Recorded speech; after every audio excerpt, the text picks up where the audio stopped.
নমস্কার বন্ধুরা, রুবিস কিচেনের ব্লগে সবাইকে স্বাগতম। আশা করি তোমরা সবাই ভালো আছো, আমিও ভালো আছি। তবে ভালো বলতে মনটা খুব একটা ভালো নেই, আর তার সাথে হচ্ছে শরীরটাও ভালো নেই। তোমরা তো জানোই আমারও শরীর খুব একটা ভালো থাকে না। সুগার বলো, থাইরয়েড বলো, কোলেস্ট্রল বলো, সবই আমার আছে। তো এই নিয়েই থাকতে হয়। এরই মধ্যে হাজব্যান্ডের খুবই শরীর খারাপ, মানে বরমশাই। আর দেখো, তোমার সঙ্গে কথা বলছি, পাশে বিল্লিটা ম্যাও করে যাচ্ছে, মানে বিস্কুট। তো হচ্ছে এই নিয়ে থাকতে হবে। আর ওনাকে কোথায় কখন কোন হাসপাতালে ভর্তি করেছি সেটা তোমাদের সঙ্গে শেয়ার করিনি। তো হঠাৎ করেই সোমবার দিন, মানে রথের দিন, হঠাৎ অসুস্থ হয়ে গেল। রাত 1:30টার সময় আমাদের এই পাশে আনোয়ারিয়া হাসপাতালে ওনাকে ভর্তি করা হয়েছিল। তার জ্বর নিয়ে, জ্বরের পরে তারপরে একটু শ্বাসকষ্ট হয়েছিল। তো সেখান থেকে আস্তে আস্তে রিকভারি হয়েছে, ডাক্তার দেখিয়েছি। তারপরে ওখান থেকে হাসপাতাল থেকে ছুটি করে এনে বাইরে ডাক্তার দেখিয়ে এখন একটু একটু ভালো হয়েছে। আর ওনার একটু চেস্ট স্পেশালিস্ট দেখিয়েছিলাম, তো একটু হার্টের সমস্যা হয়েছে। তো যাই হোক, হঠাৎ করে কী হয়ে গেল, একটা বড় রকমের একটা অসুখ ওনার ধরা পড়েছে। তো ডাক্তারবাবু বলেছে আস্তে আস্তে ঠিক হয়ে যাবে। এই নিয়ে খুব চিন্তায় আছি, মনটাও ভালো নেই। তো ভাবলাম আমরা দুজনাই অসুস্থ হয়ে গেলাম, ছেলেটা বাইরে চলে যাবে, মেয়ের বিয়ে হয়ে গেছে, কি হবে, এই চিন্তা ভাবনা করি আর কি। তার সাথে সাথে আরেকটু চিন্তা ভাবনা করি যে নতুন করে যে ব্লগটা শুরু করব, যে আমার একদমই সাবস্ক্রাইবার হচ্ছে না, আর একদম ভিউজ হচ্ছে না, সেই কারণে। তো তো হচ্ছে এই যে এখন তোমাদের সঙ্গে সেটাই বলার জন্য বসেছি। সব কিছুই শেয়ার করবো অল্প অল্প করে। আর এরই মধ্যে আমার যে বললাম, আমার একদম ভিডিও মানে সাবস্ক্রাইবারও বাড়ছে না, ওয়াচ টাইমটাও আমার অসুবিধা হয়ে গেছে। নিজেরও গলাটা একটু বসে গেছে, বুঝতেই পারছো। আর কেন ওয়াচ টাইমটা আমার বাড়ছে না, আর কেন ভিউজ বাড়ছে না, তোমরা যদি আমার ভিডিওটা কেউ দেখে থাকো প্লিজ একটু বলবে। আর ওই ওয়াচ টাইমটার যে 1 বছর হয়ে গেলে পরে এই 1 বছরের ওয়াচ টাইম আর আবার যে শুরু হবে বছরে, সেই ওয়াচ টাইমটা একসাথে যোগ হয় কি না একটু আমাকে জানাবে। আমি তো কিছুই বুঝতে পারছি না, অনেক ইউটিউবে ঘাটাঘাটি করেছি, তো কাউন্টটা আমার ঠিক মানে বুঝতে পারছি না সে কীভাবে বলছে, সেই জন্য মাথা থেকে বেরিয়ে গেছে। তো নানা রকম চিন্তা থাকলে অবশ্যই মাথায় ঢোকে না এসব কিছু। আর একটা খুব চিন্তায় আছি যে 1 বছর হতে চললো প্রায় আমার, তো আমার এখনও ওয়াচ টাইমটা হয়নি, সাবস্ক্রাইবার তো বাড়ছেই না কেন, কীভাবে, তোমরা যদি কেউ একটু সাজেশন দাও আমাকে, তাহলে আমি সেভাবেই ভিডিওটা তৈরি করতে পারি, কেন আমার হচ্ছে না। যাই হোক, ধৈর্য তো থাকতে হবে। মাঝে মাঝে ইচ্ছে হয় যে ভিডিও করবো না, ভালো লাগছে না, ছেড়ে দেবো। তারপর আবার ভাবি না, চেষ্টা করি, দেখি হয় কি না, মনটা মাঝে মাঝে ভেঙে যায় সেই জন্য। তো ওইটাই জন্যই তোমাদের কাছে বলছি যে তোমরা যদি কেউ জানো যে কেন আমার ভিউজ হচ্ছে না আর কেন আমার ওয়াচ টাইমটা বাড়ছে না, যদি একটু বলো। বাড়ছে, সবই বাড়ছে, আবার করে কমে যাচ্ছে। যেই ভিউজ হয়ে যাচ্ছে, আমার ভিউজ হয়েছিল 90,000-এর উপরে, তবুও আবার দেখি সেই ভিউজ চলে এসেছে একদম 20,000-এ। তারপরে ওয়াচ টাইমও তাই, ওয়াচ টাইমে 1 পয়েন্ট হয়ে গেছিলো।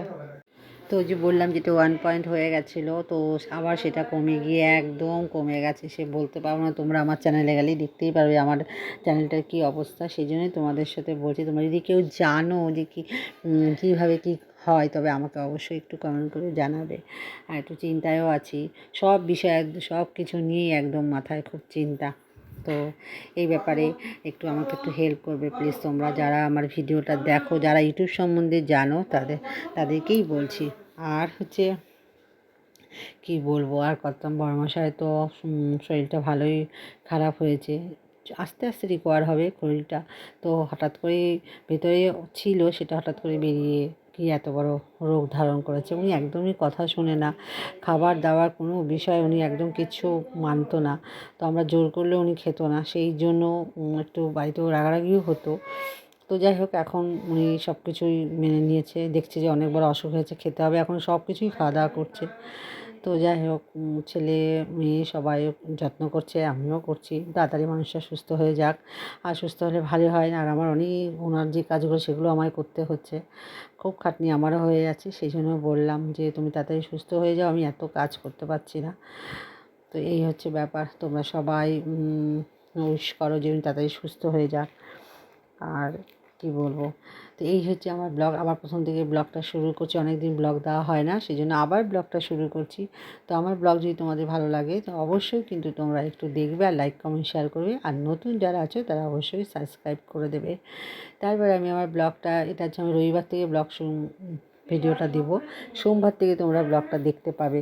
রবিবারে ব্লগ দেখবে, আবার সোমবারের ব্লগও দেখবে। শনিবারে আমি তোমাদের ভয়েসটা দিচ্ছি, রবিবারে দেখবে, আবার রবিবারে যে ভিডিওটা বানাবো, ব্লগ বানাবো, সেটা তোমরা অবশ্যই সোমবার দেখবে। তারপরে এদিকে চলে গিয়েছিলাম হচ্ছে বাজারে, বাজারঘাট করে নিয়ে, যেহেতু বিল্লি আছে আমাদের বাড়িতে, তাতে মাছ নিতে হবে, মাছ নিলাম। তারপর টুকিটাকি বাজারঘাট করলাম, মুদির সদাই বাজার করলাম, সবজি বাজার করলাম, সব কিছু বাজার করে বাড়ি যাচ্ছি। আর দেখো, যাওয়ার পথে আমাকে সেই লাভেলার মোড় থেকে হেঁটে হেঁটে বাড়ি আসতে হবে একদম অমালিকা স্কুলে, কারণ টুকটুকি যাবে কিন্তু আসবে না, আর ঘুরে নিয়ে গেলে সে 20-30 টাকা ভাড়া চাইছে, সেই জন্য বাজার নিয়ে আমাকে হেঁটে হেঁটেই আসতে হচ্ছে। তো গলাটা যেহেতু খুব একটা বিশেষ ভালো না, আমারও ঠান্ডা লেগেছে, সেই জন্য থেমে থেমে কথা বলছি। তারপর বাজার করে বাড়ি এসেছি, এসে টিফিন রেডি করেছি। আর এই টিফিন রেডিটা করছি কর্তামশাইয়ের জন্য। পাউরুটিটা ওনাকে দেবো না, পাউরুটিটা সাজানোর জন্য পাউরুটিটা দেখাচ্ছি। পাউরুটিটা আমরা 3 জনা ভাগ করে খাবো, একটু আমি, ছেলে আর মেয়ে 3 জনে এই বনরুটিটা ভাগ করে খাবো। আর ওনাকে ফল দেওয়া হয়েছিল, তো সেইটাই ভিডিওটা তোমাদের সাথে শেয়ার করছি সকালের টিফিন হিসাবে। তারপরে আবার দুপুরে রান্নাবান্না আছে, দুপুরে আমি আমার জন্য নিরামিষ রান্না, যেহেতু মেয়ে এসেছে ও খাবে মাছ, তার জন্য মাছ রান্নাবান্না করতে হবে, স্নান করতে হবে, পুজো দিতে হবে, তার মধ্যে পাবি আসবে না, সেই কাজগুলো আমাকে করতে হবে। তো সকালের টিফিন আবার 2 রকম হয়েছে, 2 রকমের টিফিনের মধ্যে রুটিও করেছিলাম, আর করেছি হচ্ছে কুমড়ো দিয়ে আলু দিয়ে তরকারি, সাথে একটা কলা আর শসা। এটা হচ্ছে আমার আর আমার মেয়ের আর ছেলের টিফিন। হাজব্যান্ডের জন্য শুধু ফল আর ডিম সিদ্ধ দিয়েছিলাম ওনাকে, ওর টিফিন। আমাদের জন্য এই টিফিনটা, যেহেতু আমি ডিম খাবো না, ওরা ডিম খেয়েছে। তারপর চলে এসেছিলো দুপুরের রান্নায়, আর মেয়ে বলে একটু বাঁধাকপি খাবে, তো বাঁধাকপিটা এনেছিলাম, এনে নিয়ে ভালো করে কুচি কুচি করে কেটে, আমি কাটিনি, মেয়ে কেটেছে। আমি সবজি খুব একটা ভালো কাটতে পারি না, ও বলে আমি কেটে দিচ্ছি, তো চট করে তুমি রান্না করে নাও। তো আমি এদিকে বাঁধাকপিটা রান্না করে নিয়েছি। বাঁধাকপিটা এই অফ সিজনে বাঁধাকপিটা খেতে কেমন লাগে, কিন্তু আমি যেভাবে রান্না করছি এইভাবে রান্না করলে অবশ্যই খেতে ভালো লাগবে। একদম লঙ্কার গুঁড়ো আমি দিইনি, কাঁচা লঙ্কা দিয়ে রান্না করেছি। বাঁধাকপিটা প্রথমে ভালো করে কেটে নিয়ে ধুয়ে আলু সহকারে নুন দিয়ে হলুদ দিয়ে আমি প্রেসার কুকারে 2খানা সিটি দিয়ে নামিয়ে নিয়েছি। নামিয়ে তারপর কড়াইতে তেল বসিয়ে জিরে ফোড়ন, শুকনো লঙ্কা ফোড়ন দিয়ে নিয়ে বাঁধাকপিটা দিয়ে নুন হলুদ জিরে গুঁড়ো আর একটু আদা কুচি দিয়েছিলাম, দিয়ে একটু ঘি, গরম মশলা, একটু মিষ্টি দিয়ে বাঁধাকপিটা আমি নামিয়ে নিয়েছিলাম। এইভাবে করে নেবে, খেতে খুবই ভালো হয়েছিল বাঁধাকপিটা। আর বাঁধাকপি এই সময় খেতে ভালোই লাগে। তারপরে আবার আরেকটা রান্না করেছিলাম হচ্ছে বেগুন বাহার। অনেকগুলো রান্না করেছি আজকে, কারণ একবারে রান্না করছি। আজকে যে রান্না করেছি সোমবারে রান্না করবো না, এতে আমার হয়ে যাবে, সেই জন্য আবার বেগুন বাহারটাও করে নিয়েছিলাম। আর আমাদের বাড়িতে বেগুন বাহারটা খেতে সবাই খুব ভালোবাসে, শুধু মেয়ে বাদ দিয়ে, মেয়ে বেগুন খায় না। আমি, হাজব্যান্ড আর আমার ছেলে সবাই মিলে খেয়েছিলাম, আর ওরা এই বেগুন বাহারটা খেতে খুব ভালোবাসে। তো আমিও করেছিলাম, তো তোমাদের সঙ্গে অল্প একটু শেয়ার করে নিলাম। প্রথমে বাজার থেকে বেগুনগুলো যে এনেছিলাম, ভেবেছিলাম বড় বড় বেগুন নেবো না, ছোটো ছোটো বেগুনও, কিন্তু ছোটো ছোটো বেগুন একদম পাইনি, তাই বড় বড় লম্বা বেগুনগুলো 4 টুকরো করে ভেজে নিয়েছিলাম। নুন হলুদ মেখে কিছুক্ষণ রেখে দিয়ে তারপরে তেলের মধ্যে ভেজে নিয়েছিলাম। আর বেশি কড়া ভাজবো না, হালকা ভাজবো। তারপরে ওই তেলের মধ্যেই একটু হচ্ছে কালো জিরে ফোড়ন দিয়ে, তুমি জিরে ফোড়ন দিয়ে নিতে পারো, দিয়ে নিয়ে তারপরে বেগুনগুলো তুলবে। আর তারপরে একটা পেস্ট বানিয়েছিলাম, পেস্টটি হচ্ছে কাজু বাদাম, চারমগজ আর একটু সাদা তিল দিয়ে আর পোস্ত দিয়ে পেস্ট বানিয়ে নিয়েছিলাম। তার মধ্যে 2টো কাঁচা লঙ্কা দিয়ে নিয়েছি, দিয়ে ভালো করে পেস্ট বানিয়ে বেগুনগুলো ভেজে নিয়ে ওই তেলের মধ্যেই আমি একটু কালো জিরে ফোড়ন দিয়ে আর যে পেস্টটা বানিয়েছিলাম সেটাও দিয়ে নেবো, দিয়ে ভালো করে কষিয়ে নিয়ে একটু জল দেবো, জল দিয়ে ফুটিয়ে নিয়েই তারই মধ্যে কিছু গুঁড়ো মশলা অ্যাড করবো। গুঁড়ো মশলা এখানে অ্যাড বলতে দেবো হচ্ছে জিরে গুঁড়ো, আর 1 চামচের মতন একটু হালকা, যাতে রঙটা ভালো আসে, একটু দিয়ে নেবো। শুকনো লঙ্কা বা কাশ্মীরি লঙ্কা গুঁড়ো দিতে পারো, যেহেতু কাঁচা লঙ্কা দিয়েছি কাশ্মীরি লঙ্কা গুঁড়ো তোমরা দিয়ে নিতে পারো, আমি সেটাই দিয়েছিলাম। এভাবে দিয়ে ভালো করে একটু কষিয়ে নিয়ে আর উপর দিয়ে দিয়েছিলাম একটু বেগুনগুলো দিয়ে ফুটিয়ে নিয়ে কস্তুরি, এটা কস্তুরি বেগুন বাহার বলে, কস্তুরি বেগুন বাহার বলে এটাকে। কস্তুরি দেবো, কস্তুরি দিলে বেগুন ভাতটা খেতে খুবই ভালো লাগে। আর সবচেয়ে বড় কথা, নামানোর আগে কিন্তু অবশ্যই মিষ্টি দেবে, আমি একটু মিষ্টি দিয়ে নিয়েছিলাম। আর একটু মিষ্টি মিষ্টি হলে বেগুন ভাতটা খেতে বেশি ভালো লাগে, তার সাথে ধনেপাতাও দিয়ে নিয়েছিলাম। এই হচ্ছে আমার রান্নাবান্না, সাথে একটু আমের চাটনি করেছিলাম। আমের চাটনিটা দেখাতে পারিনি, অন্যদিন দেখাবো তোমাদের আমের চাটনিটা। আর ভাত তো করেছিলাম, অবশ্যই ভাতে সেদ্ধ দিয়ে নিয়েছিলাম। আর দুপুরে থালিটা তোমার সঙ্গে শেয়ার করতে পারিনি। তারপরে দুপুরে কোনো রকম খাওয়া দাওয়া করেই হাজব্যান্ডকে নিয়ে চলে গিয়েছিলাম আবারও চেক আপ বলতে না, মানে ইকো করাতে হবে, ওনাকে নিয়ে চলে গেছিলাম মনোরমা হসপিটালে। সেখানে গিয়ে ইকো করাতে অনেকক্ষণ বসেছিলাম। আর হাসপাতালে গিয়ে যেহেতু ভিডিও করা হয় উচিত নয়, আমি খুব একটা ভিডিও করি, একটু ওখানে অল্প ভিডিও করেছিলাম। তো ওখানে ইকো করতে প্রায় আমি বসেছিলাম 1.5 থেকে 2 ঘন্টা। ডাক্তারবাবু আসেনি, অনেকক্ষণ ওয়েট করে বসে থেকে তারপর ডাক্তারবাবু এসেছে।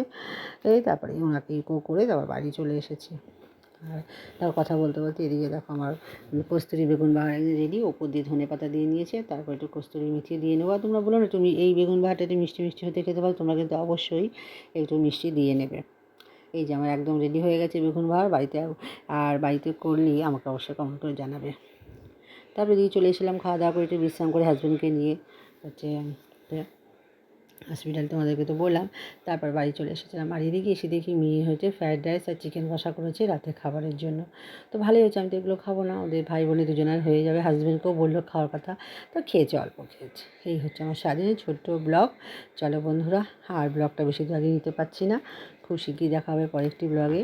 আর ভালো লাগলে আমার ব্লগটা অবশ্যই লাইক কমেন্ট শেয়ার করবে। আর দেখো, তোমাদের তো আগেই বলেছি আমার কেন ব্লগটা এরকম করছে, অবশ্যই তোমরা একটু জানাবে, আমার রিকোয়েস্ট রইলো। চলো, আর দেখো থালিটা সাজিয়ে নিচ্ছি, আমিই সাজিয়ে দিচ্ছি, এই থালিটা ছেলেকে সাজিয়ে দিচ্ছি। কেমন হয়েছে অবশ্যই কিন্তু কমেন্ট করে জানাবে। আমার ভালো লাগলে আমার ভিডিওটা একটু লাইক কমেন্ট শেয়ার, নতুন যারা আছে সাবস্ক্রাইব করে দেবে। আজকে এই পর্যন্ত, সবাই ভালো থেকো, সুস্থ থেকো। আগামীকাল খুব শিগগিরই দেখা হচ্ছে নতুন একটি ব্লগে। টাটা।